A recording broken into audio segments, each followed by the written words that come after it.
महाकाय सूर्यकोटि समप्रभ निर्विघ्नं कुरु मे देव सर्वकार्येषु सर्वदा।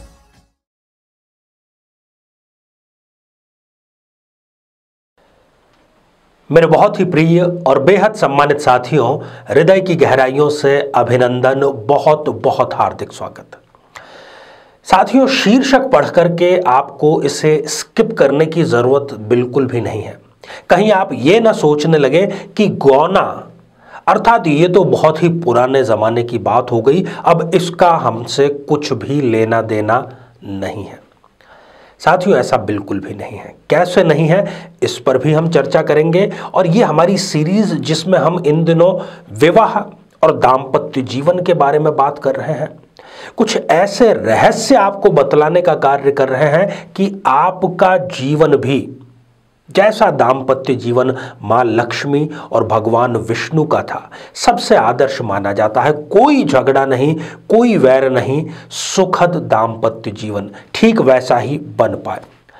साथियों, इस पर हम चर्चा करें इससे पहले एक बेहद ज़रूरी सूचना कि हम हमारे प्रत्येक एपिसोड के अंत में किसी न किसी जातक के प्रश्न का उत्तर देते हैं और ये प्रश्न हमें प्राप्त होते हैं आप लोगों के ही द्वारा YouTube कमेंट के माध्यम से। अपना कमेंट आप जब भी लिखें उससे पहले #आचार्य चंद्रकांत इस शब्द का प्रयोग जरूर करें और साथ ही बेहद आसान सा प्रश्न जो आपके ज्ञान को बढ़ाने वाला है, इसी एपिसोड से संबंधित है, इसी एपिसोड के अंत में आपसे पूछा जाएगा, उसका सही उत्तर साथ में जरूर लिखें। और हाँ, एक और सूचना आपके लिए जो कि जरूरी है, यदि 2021 को आप अपना बेहतर नहीं बल्कि बेहतरीन बनाना चाहते हैं तो आई बटन में हमने लिंक दिए हुए हैं, आप अपनी राशि का राशिफल जान सकते हैं और 2021 को बेहतरीन बना सकते हैं। तो साथियों, हम चर्चा कर रहे थे गौना की। कुछ नई पीढ़ी के लोग हो सकते हैं कि इस शब्द से अनजान हो, तो इसको संस्कृत में कहते हैं द्विरागमन। द्वि मतलब दूसरी बार, आगमन मतलब आना। जब विवाह का संस्कार हो जाता है और किसी कारण से, वो कारण क्या है, ज्यादातर वो ग्रामीण इलाकों में उस कारण, और वो कारण है आर्थिक कारण। गौना का अर्थात, द्विरागमन का अर्थात यही है कि एक बार जब विवाह का संस्कार हो जाए उस समय जो वधू है वो अपने ससुराल नहीं जाएगी, अपने पिता के पास ही रहेगी। और कुछ समय के बाद में, वो कुछ समय कुछ भी हो सकता है, सुविधा के अनुसार हो सकता है, तब वो जाकर के कुछ सालों कुछ महीनों बाद में अपने पति के घर जाएगी। उसी को गौना या द्विरागमन कहा जाता है। ये क्यों किया जाता है, बेसिकली इसके कुछ आर्थिक रीजन है कि ग्रामीण जगत में आप जानते हैं कि जब फसल कटेगी और वो फसल बिकेगी, उसी वक्त केवल किसान के पास में पैसा रहता है, इसके अलावा साल भर उसके पास में पैसा नहीं रहता। तो जब उसके पास में पैसा रहता है, जब वो विवाह करने की स्थिति में रहता है, उस वक्त वो अपने घर में जितनी भी कन्याएं हैं उनका विवाह संपन्न करा देता है। हालांकि बाल विवाह एक अपराध है, इसको बाल विवाह से जोड़ करके नहीं देखा जाना चाहिए। तो मान लीजिए कि 18 वर्ष से कम आयु है वधू की, तो वो अभी ससुराल जाने की स्थिति में नहीं है, पर विवाह अभी करवा दिया गया, अपनी और दोनों पक्षों की सुविधा के लिए करवा दिया गया। अब वो जब शारीरिक और मानसिक रूप से मैच्योर हो जाएगी, तब उसको अपने पति के घर भेजा जाएगा। थोड़ा बहुत उस समय भी फंक्शन किया जा सकता है। इसी को द्विरागमन या गौना कहा जाता है। उत्तर भारत के बहुत से इलाकों में यह अभी प्रचलित है।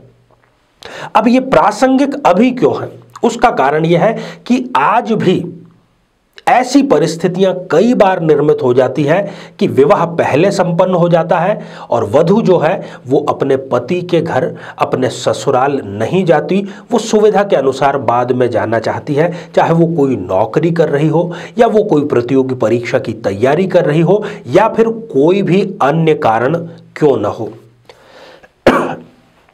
तो इस प्रकार भी वो द्विरागमन की श्रेणी में ही आएगा, वो गौना की ही श्रेणी में आएगा।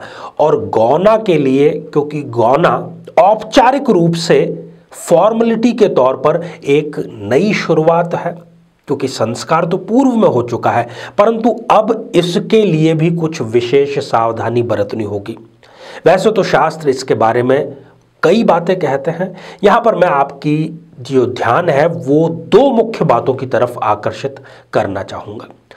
सबसे बड़ी बात कि जब विवाह संपन्न हुआ है, विवाह का संस्कार संपन्न हुआ है, उससे विषम वर्षों में अर्थात 1 वर्ष बाद, 3 वर्ष बाद, 5 वर्ष बाद, 7 वर्ष बाद, इस प्रकार की स्थिति विषम वर्षों में ही गौना संपन्न किया जाना चाहिए, द्विरागमन संपन्न किया जाना चाहिए।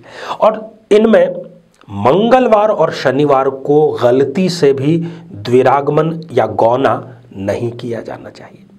इसके शास्त्रीय रेफरेंस भी हमने देखे हैं, टटोले हैं, शोध किया है। आइए इस मंत्र से कुछ इसको समझने का प्रयास करें। मंत्र ये कह रहा है कि ओजाब्द मासे हनि कार्य में तत् पंचाब्दतोग्रे नियमो न तद्वत् विवाह भाष्वी श्रुति युग्म चित्रा गुरुडु भी रिक्त कुजार्क ही ने। हालांकि ये जो मंत्र है ये कुछ और भी बंदिशों की बात कर रहा है, ये कुछ नक्षत्रों की भी बात कर रहा है, ये रिक्ता तिथि को भी त्यागने की बात कर रहा है। पर हमने अनुभव में ये पाया है कि यदि इन दोनों सावधानियों को भी गौना के समय ठीक से इसको पालन कर लिया जाए तो दाम्पत्य जीवन को सुखद बनाया जा सकता है। साथियों, इससे अगले एपिसोड में हम चर्चा करेंगे कि यदि किसी कारणवश कुंडली मिलान पूर्ण वैदिक रीति से नहीं हो पाया है तो कैसे आप उस कमी को भी पूरी कर सकते हैं। उसके लिए आप अगले एपिसोड को जरूर ध्यानपूर्वक देखिएगा। आइए साथियों, अब हम बढ़ते हैं आज के हमारे कमेंट के चरण की ओर। आज हमने कमेंट शामिल किया है पूजा सोनार जी का, जो कि उन्होंने अपने विवाह के बारे में जानना चाहा है कि विवाह कब होगा और दाम्पत्य जीवन कैसा रहेगा। पूजा जी, आपकी जन्म पत्रिका से दाम्पत्य जीवन सुखद रहने की पूरी अनुभूति है, पूरे विश्वास के साथ में कहा जा सकता है, परंतु हाँ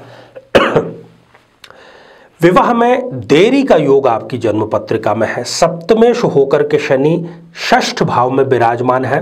यद्यपि मई 2021 के बाद में एक विवाह का योग निर्मित हो रहा है और मैं चाहता हूं कि आप इस योग को फलीभूत करें, इसका पूरा उपयोग करें।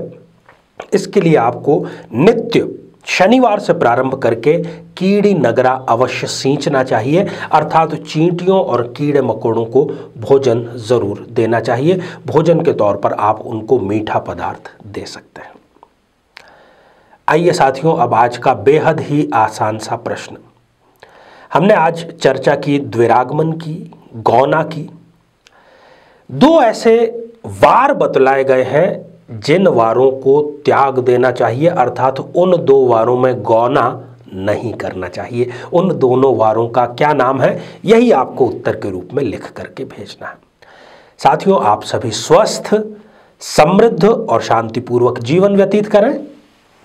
नमस्कार।